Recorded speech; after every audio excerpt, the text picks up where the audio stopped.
Assalamualaikum warahmatullahi wabarakatuh. Bismillahirrahmanirrahim. Alhamdulillahirabbil alamin. Wassalatu wassalamu ala asyrofil anbiya wal mursalin sayyidina wa habibina Muhammadin wa ala alihi wa ashabihi ajma'in amma ba'd. Alhamdulillah, sahabat-sahabat Fatayat dimanapun Anda berada, kita bertemu lagi pada kajian Ramadan, kajian kitab Dhaul Misbah fi Bayan Nikah. Wafaqun nikah salah satu al-ula al-azus an talabil halal, wasani al-qusuru wa taqribu an qiyami haqqul ahli wal iyal. As-salisatu ayyakuna al-ahlu wal walad saghilina lahu at-ta'atillahi ta'ala wa hadibina ila jihadi fi talaqid dunya wa jami'il mal. Jadi di dalam pernikahan itu ada bahaya-bahayanya ya. Menikah itu kan sebetulnya ibadah, karena kita taat atau mengikuti sunnah Rasul. Dan ibadahnya lagi di dalamnya itu ada proses-proses yang kewu dan sebagainya. Kemudian kita ini bertahan untuk melatih sabar, untuk saling mengerti dan juga saling mencari ilmu, itu juga ibadah. Tetapi juga di dalam rumah tangga itu ada hal-hal yang membahayakan yang harus kita sadari tentunya ya. Nah, dalam kitab ini ada beberapa bahaya pernikahan, ada 3. Yang pertama itu adalah al-azus al-talaqil halal. Orang itu lemah untuk mencari sesuatu yang halal, mencari rezeki yang halal.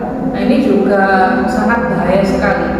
Kenapa? Karena jika yang dikonsumsi di dalam rumah oleh istri, anak, dan semua anggota keluarga di rumah itu adalah sesuatu yang tidak halal, maka itu akan menimbulkan efek yang tidak baik, baik perbuatan ataupun perkataan ataupun pemikiran ataupun angan-angan yang lain, karena sumbernya sudah tidak halal.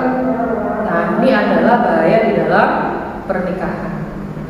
Jadi diusahakan memberi nafkah kepada keluarga ya, memberi nafkah kepada istri itu harus bersumber dari rezeki yang halal. Jadi intinya jangan sampai memberikan apa saja ke anggota keluarga itu dengan sumber yang tidak halal. Nah, makanya ini bahaya pernikahan yang pertama itu adalah al-azuzu an talabil halal, lemah untuk mencari sesuatu yang halal.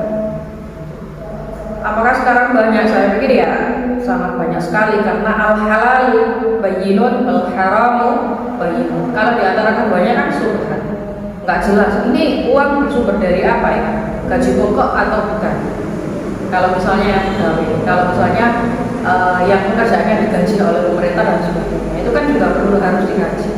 Nah, karena sesuatu yang subhan itu juga akan menimbulkan perkataan perbuatan yang tidak jelas pula.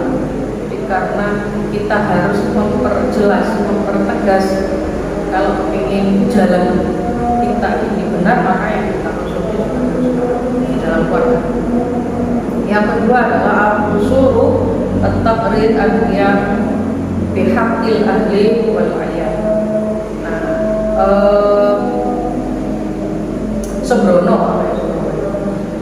sembrono di dalam menegakkan hak-hak keluarga dan anggota yang ada.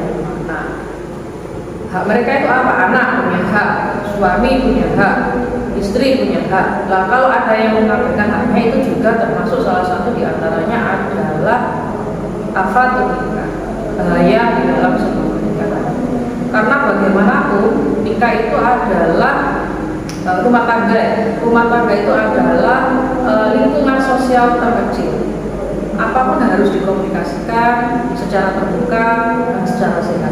Juga dihadapi dengan mental yang sangat sehat. Jangan sampai kemudian hak anak terabaikan. Misalnya hak anak itu mendapatkan pendidikan, ini terabaikan. Pendidikan yang pertama itu memang oleh orang tuanya. Kalau sudah ada di dalam rumah, orang tua itu harus memberikan kesempatan, harus meluangkan waktu untuk mendidik anak. Momong itu juga termasuk mendidik anak. Bukan berarti momong itu adalah sesuatu pekerjaan yang melelahkan dan sebagainya. Itu adalah proses dari sebuah pendidikan. Makanya juga harus diberikan. Hak anak juga harus diberikan. Kemudian hak istri itu juga harus diberikan. Sebaliknya juga hak suami juga harus diberikan oleh istri. Jangan sampai hak mereka itu kemudian terabaikan, kemudian tidak bisa enjoy di dalam melakukan kewajiban karena haknya masih belum diberikan.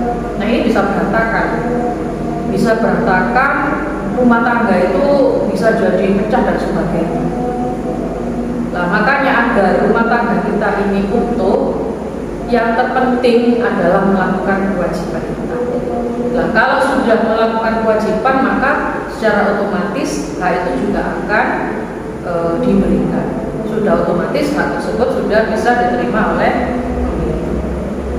Yang ketiga, bahayanya orang menikah itu adalah mereka selalu sibuk mencari dunia dan harta sebanyak-banyaknya. Nah, ini bahayanya, karena bagaimanapun menikah itu adalah tujuannya kita sama-sama beribadah kepada Allah. Jangan sampai kemudian dengan kekewonya menghadapi persoalan dalam pernikahan, maka dia sangat sibuk sekali mencari dunia, juga sangat sibuk sekali untuk menumpuk harta.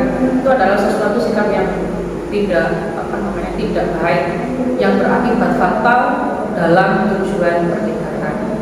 Nah, semoga ini bermanfaat, dan apabila ada yang tidak pernah, saya mohon maaf. Wallahu muwaffiq ila aqwamit thoriq. Wassalamualaikum warahmatullahi wabarakatuh.